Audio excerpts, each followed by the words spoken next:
ਸਤਿ ਸ਼੍ਰੀ ਅਕਾਲ ਸਾਰੇ ਵਿਦਿਆਰਥੀਆਂ ਨੂੰ ਤੁਹਾਡਾ ਸਵਾਗਤ ਕੀਤਾ ਜਾਂਦਾ ਹੈ ਤੁਹਾਡੇ ਆਪਣੇ YouTube ਚੈਨਲ ਐਗਜ਼ਾਮ ਸਟੱਡੀ ਦੇ ਵਿੱਚ। ਅੱਜ ਅਸੀਂ ਹਿਸਟਰੀ ਦਾ ਬਹੁਤ ਹੀ ਮਹੱਤਵਪੂਰਨ ਟੌਪਿਕ ਕਰਨ ਜਾ ਰਹੇ ਹਾਂ, ਜਿਹਦਾ ਨਾਮ ਹੈ ਮੌਰੀਆ ਸਾਮਰਾਜ। ਇਸ ਟੌਪਿਕ ਨੂੰ ਸਟਾਰਟ ਕਰਨ ਤੋਂ ਪਹਿਲਾਂ ਆਪਾਂ ਭਾਰਤ ਦੀਆਂ ਸਥਿਤੀਆਂ ਦੇ ਬਾਰੇ ਜਾਣ ਲਈਏ।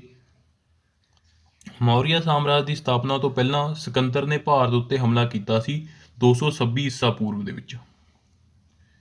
ਉਸਨੇ ਪਹਿਲਾਂ ਤਕਸਲਾ ਦੇ ਰਾਜੇ ਅੰਬੀ ਨੂੰ ਹਰਾਇਆ ਸੀ। ਉਸ ਤੋਂ ਬਾਅਦ ਉਹ ਪੰਜਾਬ ਵੱਲ ਵਧਿਆ ਸੀ, ਜਿੱਥੇ ਉਹਦਾ ਜੇਹਲਮ ਦਾ ਯੁੱਧ ਹੋਇਆ ਸੀ। ਜੇਹਲਮ ਦੇ ਯੁੱਧ ਨੂੰ ਹਾਈਡਪੀਜ ਦਾ ਯੁੱਧ ਵੀ ਕਿਹਾ ਜਾਂਦਾ, ਜਿਹੜਾ ਹੋਇਆ ਸੀ ਸਿਕੰਦਰ ਅਤੇ ਪੰਜਾਬ ਦੇ ਸ਼ਾਸਕ ਪੋਰਸ ਦੇ ਵਿਚਾਲੇ। ਪੋਰਸ ਨੇ ਇਸ ਯੁੱਧ ਦੇ ਵਿੱਚ ਬਹੁਤ ਬਹਾਦਰੀ ਨਾਲ ਸਿਕੰਦਰ ਦਾ ਮੁਕਾਬਲਾ ਕੀਤਾ ਸੀ, ਪਰ ਹਾਰ ਗਿਆ ਸੀਗਾ। ਸਿਕੰਦਰ ਨੇ ਉਸਦੀ ਬਹਾਦਰੀ ਤੋਂ ਪ੍ਰਭਾਵਿਤ ਹੋ ਕੇ ਜਿਹੜਾ ਜਿੱਤਿਆ ਹੋਇਆ ਇਲਾਕਾ ਸੀ ਉਹਨੂੰ ਵਾਪਸ ਕਰ ਦਿੱਤਾ ਸੀ। 325 ਈਸਾ ਪੂਰਵ ਦੇ ਵਿੱਚ ਸਿਕੰਦਰ ਸੀ ਜਿਹੜਾ ਉਹ ਵਾਪਸ ਚਲਿਆ ਗਿਆ ਸੀ। ਉਹ ਆਪਣੇ ਪਿੱਛੇ ਜਿਹੜੇ ਅਧਿਕਾਰ ਕਰਨ ਲਈ ਇੱਕ ਸੈਨਾਪਤੀ ਛੱਡ ਗਿਆ ਸੀ, ਜਿਹਦਾ ਨਾਮ ਸੀ ਸੈਲਜੂਕਸ ਨਕੋਦਰ। ਤੇ ਉਸ ਤੋਂ ਬਾਅਦ ਜਿਹੜੀ ਸਿਕੰਦਰ ਦੀ ਬੇਬੀਲੋਨ ਦੇ ਵਿੱਚ ਮੌਤ ਹੋ ਗਈ ਸੀ। ਮੌਰੀਆ ਸਾਮਰਾਜ ਤੋਂ ਪਹਿਲਾਂ ਜਿਹੜਾ ਮਗਧ ਦੇ ਉੱਤੇ ਅਧਿਕਾਰ ਸੀ ਉਹ ਸੀ ਨੰਦ ਵੰਸ਼ ਦਾ। ਨੰਦ ਵੰਸ਼ ਦਾ ਜਿਹੜਾ ਅੰਤਿਮ ਸ਼ਾਸਕ ਸੀ ਉਹ ਸੀ ਧਨਾਨੰਦ। ਧਨਾਨੰਦ ਨੂੰ ਮਾਰ ਕੇ ਚੰਦਰਗੁਪਤ ਮੌਰੀਆ ਨੇ ਮੌਰੀਆ ਸਾਮਰਾਜ ਦੀ ਸਥਾਪਨਾ ਕੀਤੀ ਸੀ। ਮੌਰੀਆ ਸਾਮਰਾਜ ਦੇ ਵਿੱਚ ਆਪਾਂ ਵਿਸ਼ੇਸ਼ ਤੌਰ ਤੇ 4 ਰਾਜਿਆਂ ਬਾਰੇ ਪੜਾਂਗੇ। ਜਿਹੜਾ ਮਾਸਟਰ ਕੈਡਰ ਦਾ ਸਿਲੇਬਸ ਆ ਉਸ ਦੇ ਅਨੁਸਾਰ ਸਿਰਫ 2 ਰਾਜਿਆਂ ਦੀ ਗੱਲ ਕੀਤੀ ਗਈ ਆ, ਉਹ ਚੰਦਰਗੁਪਤ ਮੌਰੀਆ ਤੇ ਅਸ਼ੋਕ ਦੀ। ਬਾਕੀ ਜਿਹੜੇ 2 ਰਾਜੇ ਬਿੰਦੂਸਾਰ ਤੇ ਬ੍ਰਹਦੱਤ ਨੇ, ਤੇ ਇਹਨਾਂ ਦੋਨਾਂ ਰਾਜਿਆਂ ਬਾਰੇ ਆਪਾਂ ਮਹੱਤਵਪੂਰਨ ਪੁਆਇੰਟ ਹੀ ਦੇਖਾਂਗੇ। ਤਾਂ ਸ਼ੁਰੂ ਕਰਦੇ ਆਪਾਂ ਚੰਦਰਗੁਪਤ ਮੌਰੀਆ ਤੋਂ, ਜਿਸ ਨੇ ਮੌਰੀਆ ਸਾਮਰਾਜ ਦੀ ਨੀਂਹ ਰੱਖੀ ਸੀਗੀ। ਚੰਦਰਗੁਪਤ ਮੌਰੀਆ ਦਾ ਜਿਹੜਾ ਸ਼ਾਸਨ ਕਾਲ ਰਿਹਾ ਉਹ 322 ਈਸਾ ਪੂਰਵ ਤੋਂ ਲੈ ਕੇ 298 ਈਸਾ ਪੂਰਵ ਤੱਕ ਰਿਹਾਗਾ। ਸਿਕੰਦਰ ਜਦੋਂ ਜਿੱਤ ਕੇ ਭਾਰਤ ਤੋਂ ਵਾਪਸ ਗਿਆ ਸੀ ਤਾਂ ਉਸਨੇ ਆਪਣੇ ਸੈਨਾਪਤੀ ਜਿਹੜਾ ਸਿਲਕਿਊਸ ਨਕੋਦਰ ਸੀਗਾ ਉਹਨੂੰ ਜਿੱਤੇ ਹੋਏ ਪ੍ਰਦੇਸ਼ ਸੀ ਜਿਹੜੇ ਸੌਂਪ ਦਿੱਤੇ ਸੀਗੇ। ਚੰਦਰਗੁਪਤ ਮੌਰੀਆ ਜਦੋਂ 322 ਈਸਾ ਪੂਰਵ ਦੇ ਵਿੱਚ ਰਾਜਾ ਬਣਿਆ ਮਗਧ ਦਾ, ਤਾਂ ਉਸਨੇ ਸੈਲਜੂਕਸ ਨਕੋਦਰ ਦੇ ਨਾਲ ਯੁੱਧ ਕਰਨਾ ਪਿਆ ਸੀ। ਉਹ ਹੋਇਆ ਸੀਗਾ 305 ਈਸਾ ਪੂਰਵ ਦੇ ਵਿੱਚ। ਇਸ ਯੁੱਧ ਦਾ ਜਿਹੜਾ ਨਤੀਜਾ ਨਿਕਲਿਆ ਸੀ ਉਹ ਇੱਕ ਸੰਧੀ ਦੇ ਰੂਪ ਦੇ ਵਿੱਚ ਨਿਕਲਿਆ ਸੀਗਾ। ਸੈਲਜੂਕਸ ਨਕੋਦਰ ਨੇ ਆਪਣੀ ਜਿਹੜੀ ਪੁੱਤਰੀ ਦਾ ਵਿਆਹ ਚੰਦਰਗੁਪਤ ਮੌਰੀਆ ਨਾਲ ਕਰ ਦਿੱਤਾ ਸੀਗਾ। ਬਦਲੇ ਦੇ ਵਿੱਚ ਚੰਦਰਗੁਪਤ ਮੌਰੀਆ ਨੇ ਸੈਲਜੂਕਸ ਨਕੋਦਰ ਨੂੰ 500 ਹਾਥੀ ਜਿਹੜੇ ਉਪਹਾਰ ਸਰੂਪ ਦਿੱਤੇ ਸੀਗੇ। ਸੈਲਜੂਕਸ ਨਕੋਦਰ ਦਾ ਇੱਕ ਜਿਹੜਾ ਜਨਾਨੀ ਰਾਜਦੂਤ ਸੀ, ਜਿਹਦਾ ਨਾਮ ਹੈਗਾ ਸੀ ਮੈਕਸਤੀਨ, ਉਹਨੂੰ ਚੰਦਰਗੁਪਤ ਮੌਰੀਆ ਦੇ ਦਰਬਾਰ ਦੇ ਵਿੱਚ ਭੇਜਿਆ ਸੀਗਾ। ਇਹ ਜਿਹੜਾ ਪ੍ਰਸ਼ਨ ਅਕਸਰ ਪੁੱਛ ਲਿਆ ਜਾਂਦਾਗਾ ਵੀ ਜਿਹੜਾ ਮੈਕਸਤੀਨ ਜਾਂ ਇਹ ਕੌਣ ਸੀਗਾ। ਇਹ ਸੈਲਜੂਕਸ ਨਕੋਦਰ ਦਾ ਰਾਜਦੂਤ ਸੀ ਜਿਹੜਾ ਚੰਦਰਗੁਪਤ ਮੌਰੀਆ ਦਰਬਾਰ ਦੇ ਵਿੱਚ ਰਹਿੰਦਾ ਸੀ। ਇਸਨੇ ਇੱਕ ਬਹੁਤ ਹੀ ਮਹੱਤਵਪੂਰਨ ਪੁਸਤਕ ਲਿਖੀ ਸੀ ਜਿਹਦਾ ਨਾਮ ਸੀ ਇੰਡੀਕਾ। ਜਿਹੜੀ ਚੰਦਰਗੁਪਤ ਮੌਰੀਆ ਦੀ ਮੌਤ ਹੋਈ ਸੀ ਉਹ ਹੋਈ ਸੀ 298 ਈਸਾ ਪੂਰਵ ਸਵਰਨਵੇਲਗੋਲਾ ਕਰਨਾਟਕ ਦੇ ਵਿੱਚ। ਚੰਦਰਗੁਪਤ ਮੌਰੀਆ ਨੇ ਆਪਣੇ ਅੰਤਿਮ ਸਮੇਂ ਦੇ ਵਿੱਚ ਜੈਨ ਧਰਮ ਗ੍ਰਹਿਣ ਕੀਤਾ ਸੀਗਾ। ਚੰਦਰਗੁਪਤ ਮੌਰੀਆ ਦੇ ਸਮੇਂ ਇੱਕ ਅਰਥ ਸ਼ਾਸਤਰ ਦੀ ਰਚਨਾ ਕੀਤੀ ਗਈ ਸੀ ਜਿਹੜਾ ਰਾਜਨੀਤੀ ਨਾਲ ਸੰਬੰਧਿਤ ਪੁਸਤਕ ਸੀ। ਇਹਦੀ ਜਿਹੜੀ ਰਚਨਾ ਕੀਤੀ ਸੀ ਉਹ ਚਾਣਕਿਆ ਨੇ ਕੀਤੀ ਸੀ। ਚਾਣਕਿਆ ਦਾ ਜਿਹੜਾ ਹੋਰ ਨਾਂ ਨੇਗੇ ਵਿਸ਼ਨੂਗੁਪਤ ਕਟਲਿਆ। ਚਾਣਕਿਆ ਸੀ ਜਿਹੜਾ ਚੰਦਰਗੁਪਤ ਮੌਰੀਆ ਦਾ ਪ੍ਰਧਾਨ ਮੰਤਰੀ ਤੇ ਗੁਰੂ ਸੀਗਾ। ਚੰਦਰਗੁਪਤ ਮੌਰੀਆ ਤੋਂ ਬਾਅਦ ਜਿਹੜਾ ਅਗਲਾ ਸ਼ਾਸਕ ਬਣਿਆ ਸੀ ਉਹ ਬਿੰਦੂਸਾਰ ਬਣਿਆ ਸੀ, ਜਿਸ ਨੇ 298 ਈਸਾ ਪੂਰਵ ਤੋਂ ਲੈ ਕੇ 273 ਈਸਾ ਪੂਰਵ ਤੱਕ ਰਾਜ ਕੀਤਾ ਸੀਗਾ। ਕਿਹਾ ਜਾਂਦਾ ਸੀ ਕਿ ਜਿਹੜਾ ਬਿੰਦੂਸਾਰ ਆ ਉਹਦੀਆਂ 16 ਰਾਣੀਆਂ ਸੀ ਤੇ 101 ਸੀ ਜਿਹੜੇ ਪੁੱਤਰ ਸੀਗੇ। ਬਿੰਦੂਸਾਰ ਦੇ ਸਮੇਂ ਤਕਸਲਾ ਦੇ ਵਿੱਚ 2 ਵਾਰੀ ਵਿਰੋਧ ਹੋਇਆ ਸੀਗਾ। ਇਸ ਵਿਦਰੋਹ ਨੂੰ ਦਬਾਉਣ ਲਈ ਪਹਿਲਾਂ ਉਹਨੇ ਸਸੀਮ ਨੂੰ ਭੇਜਿਆ ਸੀ। ਸਸੀਮ ਸੀ ਜਿਹੜਾ ਅਸ਼ੋਕ ਦਾ ਸਕਾ ਭਰਾ ਸੀਗਾ। ਉਹ ਇਸ ਵਿਦਰੋਹ ਨੂੰ ਪੂਰੀ ਤਰ੍ਹਾਂ ਕੁਚਲ ਨਹੀਂ ਸਕਿਆ ਸੀਗਾ, ਇਸ ਕਰਕੇ ਜਿਹੜਾ ਦੂਜੀ ਵਾਰੀ ਭੇਜਿਆ ਗਿਆ ਸੀ ਉਹ ਅਸ਼ੋਕ ਨੂੰ ਭੇਜਿਆ ਗਿਆ ਸੀ। ਅਸ਼ੋਕ ਨੇ ਇਸ ਵਿਦਰੋਹ ਨੂੰ ਜਿਹੜਾ ਪੂਰੀ ਤਰ੍ਹਾਂ ਸਮਾਪਤ ਕਰ ਦਿੱਤਾ ਸੀਗਾ। ਇਸ ਤੋਂ ਬਾਅਦ ਅਸ਼ੋਕ ਦੀ ਜਿਹੜੀ ਰਾਜਾ ਬਣਨ ਦੀ ਕਾਬਲੀਅਤ ਸੀ ਉਹ ਸਾਰੇ ਲੋਕਾਂ ਦੇ ਸਾਹਮਣੇ ਆ ਗਈ ਸੀ। ਅਗਲਾ ਮਹੱਤਵਪੂਰਨ ਰਾਜਾ ਅਸ਼ੋਕ, ਜਿਹਦਾ ਸ਼ਾਸਨਕਾਲ ਆ 269 ਈਸਾ ਪੂਰਵ ਤੋਂ ਲੈ ਕੇ 232 ਈਸਾ ਪੂਰਵ ਤੱਕ। ਜਿਹੜਾ ਇਸ ਦੇ ਪਿਤਾ ਸੀ ਬਿੰਦੂਸਾਰ, ਉਹ 273 ਈਸਵੀ ਤੱਕ ਜਿਹਨਾਂ ਸ਼ਾਸਨ ਕੀਤਾ ਸੀ। ਉਸ ਤੋਂ ਬਾਅਦ ਜਿਹੜਾ ਅਸ਼ੋਕ ਬਣਿਆ ਸੀ ਉਹ 269 ਈਸਾ ਪੂਰਵ ਦੇ ਵਿੱਚ ਬਣਿਆ ਸੀਗਾ। ਜਿਹੜਾ ਵਿਚਕਾਰ ਵਾਲਾ ਸਮਾਂ ਸੀਗਾ, ਕਿਹਾ ਜਾਂਦਾ ਜਿਹੜਾ ਅਸ਼ੋਕ ਆ ਆਪਣੇ 99 ਭਰਾਵਾਂ ਨੂੰ ਮਾਰ ਕੇ ਗੱਦੀ ਤੇ ਬੈਠਾ ਸੀ। ਅਸ਼ੋਕ ਸੀ ਜਿਹੜਾ ਰਾਜਾ ਬਣਨ ਤੋਂ ਪਹਿਲਾਂ ਅਵੰਤਿਕਾ ਰਾਜ ਦਾ ਰਾਜਪਾਲ ਸੀ। ਅਸ਼ੋਕ ਨੇ ਆਪਣੀ ਜ਼ਿੰਦਗੀ ਦੇ ਵਿੱਚ ਇੱਕੋ ਇੱਕ ਯੁੱਧ ਲੜਿਆ ਸੀ, ਜਿਹੜਾ ਸੀ ਕਲਿੰਗਾ ਦਾ ਯੁੱਧ, ਜਿਹੜਾ ਹੋਇਆ ਸੀ 261 ਈਸਾ ਪੂਰਵ ਦੇ ਵਿੱਚ। ਇਸ ਯੁੱਧ ਦਾ ਅਸ਼ੋਕ ਤੇ ਇੰਨਾ ਪ੍ਰਭਾਵ ਪਿਆ ਸੀ ਕਿ ਜਿਹੜੇ ਅਸ਼ੋਕ ਨੇ ਸ਼ਾਸਤਰ ਸੀ ਹਮੇਸ਼ਾ ਲਈ ਤਿਆਗ ਦਿੱਤੇ ਸੀ ਤੇ ਬੁੱਧ ਧਰਮ ਗ੍ਰਹਿਣ ਕਰ ਲਿਆ ਸੀ। ਕਈ ਵਾਰੀ ਐਗਜ਼ਾਮ ਦੇ ਵਿੱਚ ਪੁੱਛ ਲਿਆ ਜਾਂਦਾ ਜਿਹੜਾ ਕਲਿੰਗਾ ਦਾ ਆਧੁਨਿਕ ਨਾਂ ਕੀ ਹੈਗਾ, ਤਾਂ ਉਹ ਹੈਗਾ ਉੜੀਸਾ ਰਾਜ। ਅਸ਼ੋਕ ਨੇ ਜਿਹੜੀ ਬੁੱਧ ਧਰਮ ਦੀ ਸਿੱਖਿਆ ਲੈਤੀ ਸੀ ਉਹ ਲੈਤੀ ਸੀ ਉਪਗੁਪਤ ਨਾਮਕ ਬੋਧੀ ਭਿਕਸ਼ੂ ਤੋਂ।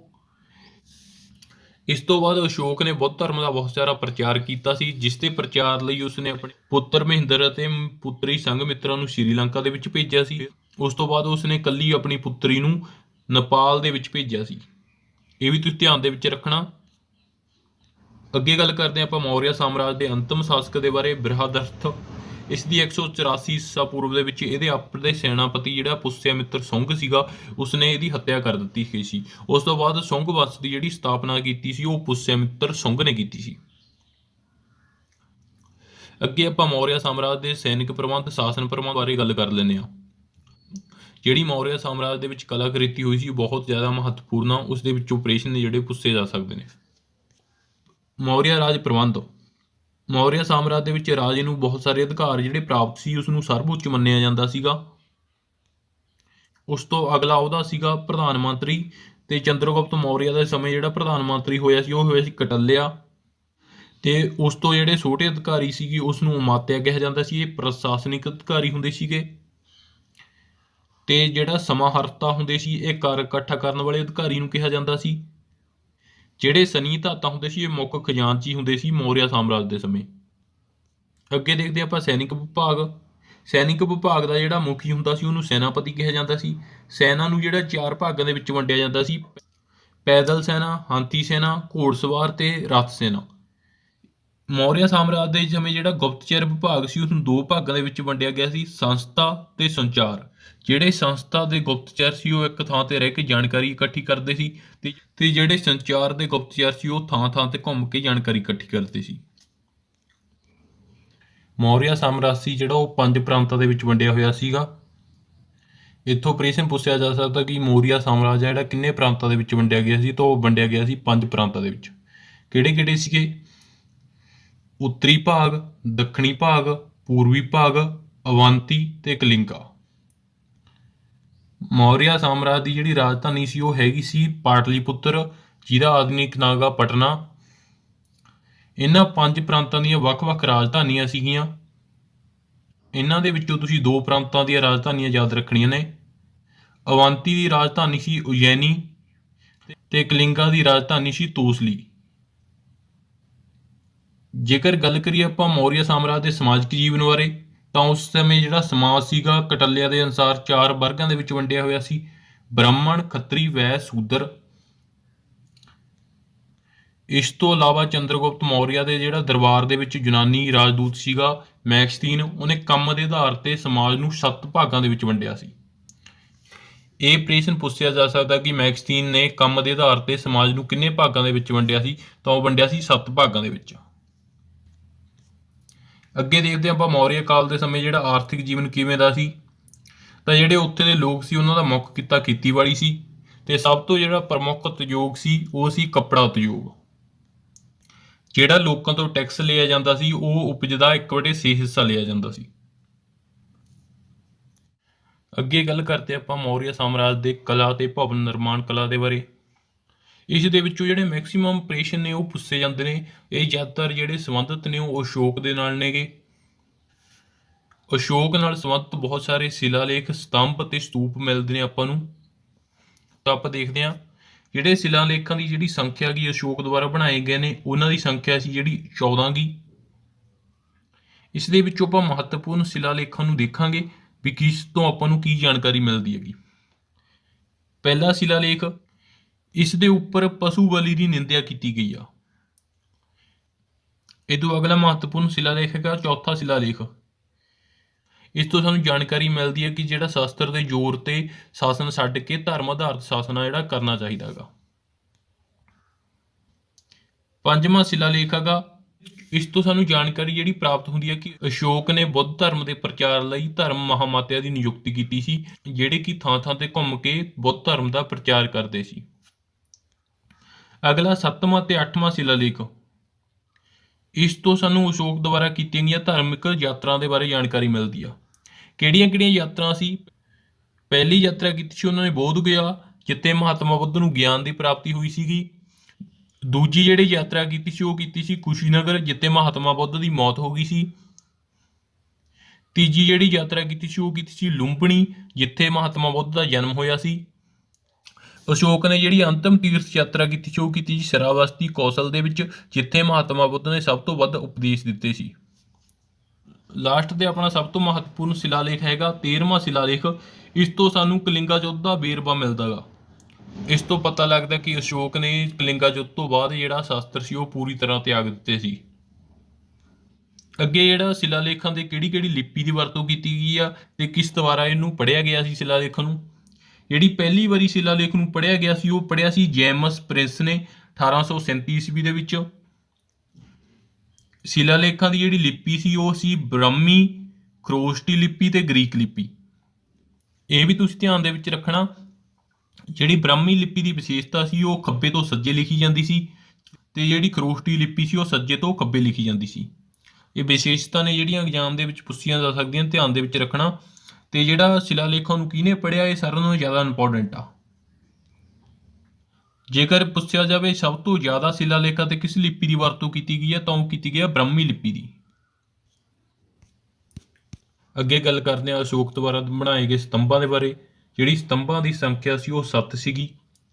ਇਹਨਾਂ ਦੇ ਵਿੱਚੋਂ ਜਿਹੜਾ ਸਭ ਤੋਂ ਮਸ਼ਹੂਰ ਸਤੰਭ ਸੀ ਉਹ ਹੈਗਾ ਸੀ ਸਾਰਨਾਥ ਦਾ ਸਤੰਭ, ਜਿਹੜਾ ਕਿ ਉੱਤਰ ਪ੍ਰਦੇਸ਼ ਦੇ ਵਿੱਚ ਆ। ਇਸ ਸਤੰਭ ਤੋਂ ਆਪਣਾ ਰਾਸ਼ਟਰੀ ਚਿੰਨ੍ਹ ਅਸ਼ੋਕ ਚੱਕਰ ਆ ਉਹ ਲਿਆ ਗਿਆ ਗਾ। ਇਸ ਸਤੰਭ ਦੇ ਉੱਪਰ 4 ਸ਼ੇਰ ਬਣੇ ਹੋਏ ਨੇਗੇ। ਇਸ ਦੇ ਹੇਠਾਂ ਇੱਕ ਅਸ਼ੋਕ ਚੱਕਰ ਬਣਿਆ ਹੋਇਆ ਹੈਗਾ। ਇਸ ਤੋਂ ਇਲਾਵਾ ਕੁਝ ਹੋਰ ਤਸਵੀਰਾਂ ਨੇ, ਉਹ ਕਿਹਨਾਂ ਦੀਆਂ ਨੇ? ਘੋੜਾ, ਹਾਥੀ, ਸ਼ੇਰ, ਬਲਦ, ਇਹ 4 ਜਾਨਵਰਾਂ ਦੀਆਂ ਤਸਵੀਰਾਂ ਨੇ ਸ਼ੇਰਾਂ ਤੋਂ ਬਿਨਾਂ। ਇਹਨੂੰ ਯਾਦ ਰੱਖਣ ਦੀ ਮੈਂ ਟ੍ਰਿਕ ਬਣਾਈ ਸੀਗੀ। Hello, horse, elephant, line, aux. ਇਸੇ ਸਤੰਭ ਦੀ ਤਰ੍ਹਾਂ ਇੱਕ ਹੋਰ ਜਿਹੜਾ ਸਤੰਭ ਬਣਾਇਆ ਗਿਆ ਸੀ ਬਿਹਾਰ ਦੇ ਵਿੱਚ, ਲੋਹੀਆ ਸਤੰਭ। ਅਸ਼ੋਕ ਨਾਲ ਸੰਬੰਧਿਤ ਮਹੱਤਵਪੂਰਨ ਅਭਿਲੇਖ ਕਿਹੜੇ ਨੇ? ਪਹਿਲਾ ਰੋਮਨ ਦੇਵੀ ਅਭਿਲੇਖ, ਇਹ ਬਣਾਇਆ ਗਿਆ ਸੀ ਅਸ਼ੋਕ ਦੁਆਰਾ 250 ਈਸਾ ਪੂਰਵ ਦੇ ਵਿੱਚ। ਮਾਸਕੀ ਅਭਿਲੇਖ ਜਿਹੜਾ ਬਣਾਇਆ ਗਿਆ ਸੀ 248 ਈਸਾ ਪੂਰਵ ਦੇ ਵਿੱਚ। ਇਹ ਵੀ ਤੁਸੀਂ ਧਿਆਨ ਦੇ ਵਿੱਚ ਰੱਖਣਾ, ਕਈ ਵਾਰੀ ਪੁੱਛ ਲਿਆ ਜਾਂਦਾ ਕਿ ਮਾਸਕੀ ਅਭਿਲੇਖ ਦਾ ਸੰਬੰਧ ਕਿਸ ਨਾਲ ਹੈ। ਅੱਗੇ ਗੱਲ ਕਰਦੇ ਹਾਂ ਆਪਾਂ ਸਤੂਪਾਂ ਦੇ ਬਾਰੇ। ਅਸ਼ੋਕ ਨੇ ਜਿਹੜੇ ਬਹੁਤ ਸਾਰੇ ਸਤੂਪਾਂ ਦਾ ਨਿਰਮਾਣ ਕਰਵਾਇਆ ਸੀ। ਸਤੂਪ ਕੀ ਹੁੰਦੇ ਨੇਗੇ? ਜਿੱਥੇ ਬੁੱਧ ਧਰਮ ਦੇ ਨਾਲ ਸੰਬੰਧਿਤ ਬੋਧੀ ਭਿਕਸ਼ੂਆਂ ਦੇ ਜਿਹੜੇ ਸਰੀਰ ਦੇ ਅਵਸ਼ੇਸ਼ ਨੇ ਉਹ ਰੱਖੇ ਜਾਂਦੇ ਨੇ। ਪਹਿਲਾ ਮਹੱਤਵਪੂਰਨ ਸਤੂਪ ਆ ਸਾਚੀ ਦਾ ਸਤੂਪ, ਜਿਹੜਾ ਕਿ ਮੱਧ ਪ੍ਰਦੇਸ਼ ਦੇ ਵਿੱਚ ਆ। ਦੂਜਾ ਸਤੂਪ ਆ ਪਰਹਤ ਸਤੂਪ, ਇਹ ਵੀ ਜਿਹੜਾ ਮੱਧ ਪ੍ਰਦੇਸ਼ ਦੇ ਰਾਜ ਦੇ ਵਿੱਚ ਆ। ਇਸ ਤੋਂ ਇਲਾਵਾ ਅਸ਼ੋਕ ਨੇ ਇੱਕ ਗੁਫਾ ਲੇਖ ਦਾ ਨਿਰਮਾਣ ਕਰਵਾਇਆ ਸੀ ਬਿਹਾਰ ਦੇ ਵਿੱਚ ਬਰਾਬਰ ਦੀਆਂ ਪਹਾੜੀਆਂ ਨੂੰ ਕੱਟ ਕੇ। ਇਹ ਵੀ ਤੁਸੀਂ ਧਿਆਨ ਦੇ ਵਿੱਚ ਰੱਖਣਾ। ਇੱਕ ਮੌਰੀਆ ਸਾਮਰਾਜ ਦੇ ਵਿੱਚ ਕਲਾ ਦਾ ਬਹੁਤ ਵਧੀਆ ਨਮੂਨਾ ਮਿਲਦਾ, ਉਹ ਹੈਗਾ ਸੀ ਰਾਜ ਪ੍ਰਸਾਦ, ਜੋ ਕਿ ਚੰਦਰਗੁਪਤ ਮੌਰੀਆ ਦਾ ਮਹਿਲ ਸੀਗਾ। ਇਹਦੀ ਵਿਸ਼ੇਸ਼ਤਾ ਇਹ ਸੀ ਕਿ ਜਿਹੜਾ ਇਸ ਦਾ ਫਰਸ਼ ਸੀ ਉਹ ਲੱਕੜ ਦਾ ਬਣਿਆ ਹੋਇਆ ਸੀ। ਅੱਗੇ ਦੇਖਦੇ ਹਾਂ ਆਪਾਂ ਅਸ਼ੋਕ ਨਾਲ ਸੰਬੰਧਿਤ ਮਹੱਤਵਪੂਰਨ ਪ੍ਰਸ਼ਨ। ਪਹਿਲਾ, ਅਸ਼ੋਕ ਨੂੰ ਮਹਾਨ ਕਿਹੜੇ ਇਤਿਹਾਸਕਾਰ ਨੇ ਕਿਹਾ ਸੀ? ਤਾਂ ਉਹ ਕਿਹਾ ਸੀ HP ਬੇਲਜ ਨੇ। ਅਗਲਾ ਪ੍ਰਸ਼ਨ, ਅਸ਼ੋਕ ਦਾ ਨਾਂ ਅਸ਼ੋਕ ਵਰਧਨ ਦਾ ਜ਼ਿਕਰ ਮਿਲਦਾ ਹੈ ਤਾਂ ਉਹ ਮਿਲਦਾ ਗਾ ਪੁਰਾਣਾਂ ਦੇ ਵਿੱਚ। ਅਸ਼ੋਕ ਦੁਆਰਾ ਸਥਾਪਿਤ ਸ਼ਹਿਰ ਤਾਂ ਉਹ 2 ਸ਼ਹਿਰ ਸੀਗੇ, ਕਾਮਰੂਪ ਤੇ ਲਲਿਤਾਪਟਨ।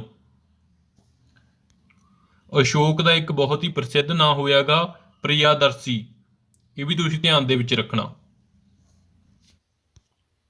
ਇਹ ਸੀ ਆਪਣਾ ਹਿਸਟਰੀ ਦਾ ਮਹੱਤਵਪੂਰਨ ਟੌਪਿਕ ਮੌਰੀਆ ਸਾਮਰਾਜ। ਜੇਕਰ ਤੁਸੀਂ ਇਸ ਟੌਪਿਕ ਨੂੰ ਧਿਆਨ ਨਾਲ ਕਰ ਲੈਂਦੇ ਹੋ ਤਾਂ ਐਗਜ਼ਾਮ ਦੇ ਵਿੱਚ ਪੁੱਛੇ ਜਾਣ ਵਾਲੇ ਸਾਰੇ ਪ੍ਰਸ਼ਨ ਨੇ ਜਿਹੜੇ ਤੁਹਾਨੂੰ ਆਸਾਨੀ ਨਾਲ ਆ ਜਾਣਗੇ। ਇਸ ਤੋਂ ਬਿਨਾਂ ਤੁਸੀਂ MCQ ਦੀ ਜਿਹੜੀ ਪ੍ਰੈਕਟਿਸ ਆ ਉਹ ਟੈਲੀਗ੍ਰਾਮ ਗਰੁੱਪ ਦੇ ਵਿੱਚ ਜਾ ਕੇ ਕਰ ਸਕਦੇ ਹੋਗੇ। ਜੇਕਰ ਇਹ ਵੀਡੀਓ ਵਧੀਆ ਲੱਗੀ ਤਾਂ ਵੀਡੀਓ ਨੂੰ ਵੱਧ ਤੋਂ ਵੱਧ ਲਾਈਕ, ਸ਼ੇਅਰ ਤੇ ਕਮੈਂਟ ਕਰਕੇ ਜ਼ਰੂਰ ਦੱਸੋ। ਹੋਰ ਵੀਡੀਓ ਦੇ ਲਈ ਮੇਰੇ ਚੈਨਲ ਨੂੰ ਸਬਸਕ੍ਰਾਈਬ ਜ਼ਰੂਰ ਕਰੋ। ਧੰਨਵਾਦ ਜੀ।